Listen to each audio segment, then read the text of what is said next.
FeatureCAM 2013 R2 has a new stock model engagement functionality.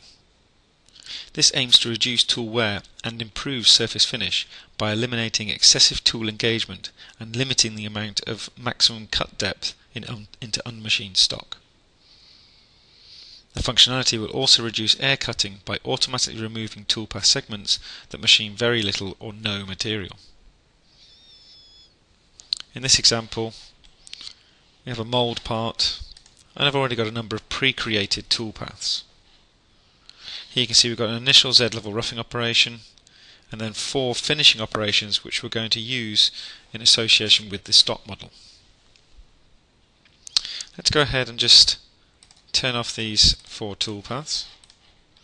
Just play the simulation of the Zed Level rough, just so I get my material condition for simulation. I'm going to use the single step option, and I'm going to use the option just to increment the simulation tool color. I'm going to do this twice just so I get a yellow tool and I can machine this material away.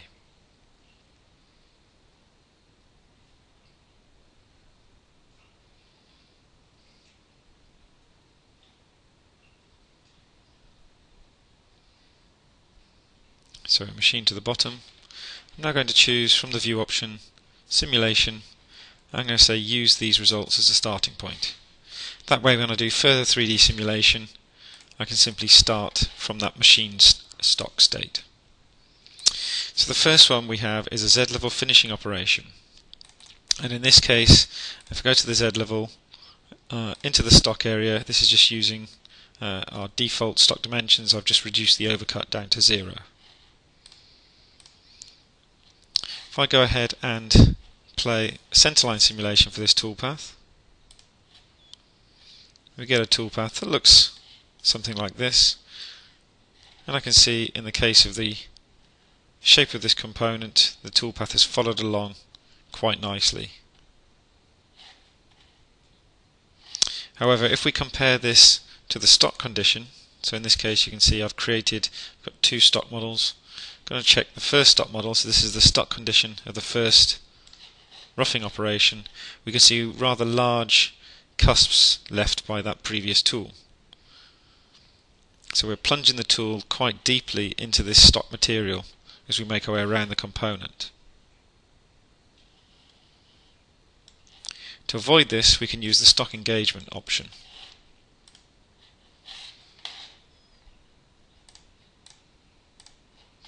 If I go to the next option and go to the stock tab, this time we're using the stock model at that operation state. Under the stock model options, I've chosen to use this option called use depth of cut. So these are the finishing parameters in relation to stock model options. In this case I've said cut no deeper than 0.5 mm. In this case we know we've got 1.25 mm left from the previous operation, so I'll cut up to 0.5 mm into those regions. If I accept that, play the centerline simulation for this toolpath, and then bring back my stock, you can clearly see the shape of the tool now following the shape of the cusps left by that previous operation.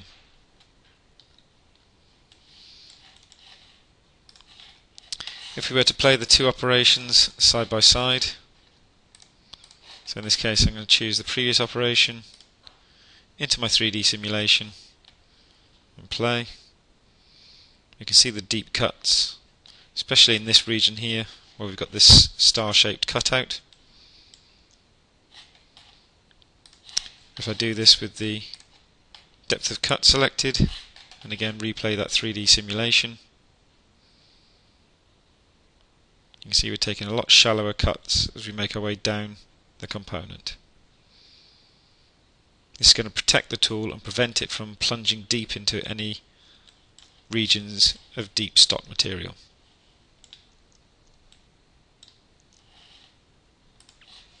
Taking this a stage further, we can also reference these stock models And in this case I've pre-created one which is based on the general shape of the component, and with a 12mm ball nose I've just simply left some material on the inside of this star shape here. So this was a pre-created stock model.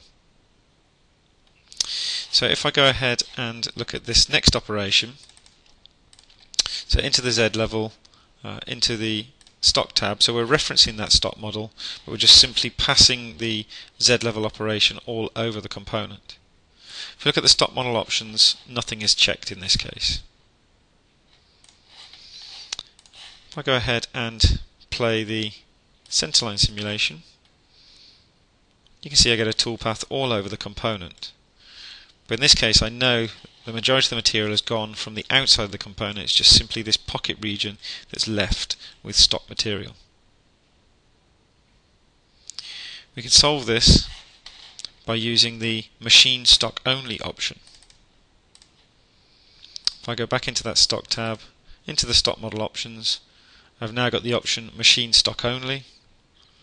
I can then use the option to detect material thicker than and identify regions of stock material greater than, in this case, this 0.2mm threshold value. Again, if I accept that, play my centerline simulation, you can see it's found those corner regions and created my segments like so.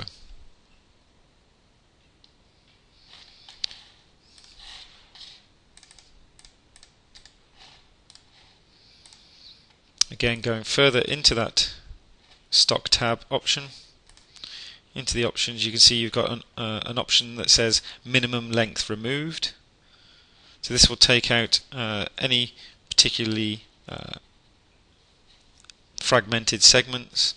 If we make this value larger, we'll get more connected toolpath segments. So in this case, if I make this 100, apply, and OK. Replay my centerline simulation to calculate the toolpath, and I get those full segments, so it's connected those sections up to give me a nice consistent toolpath inside that region.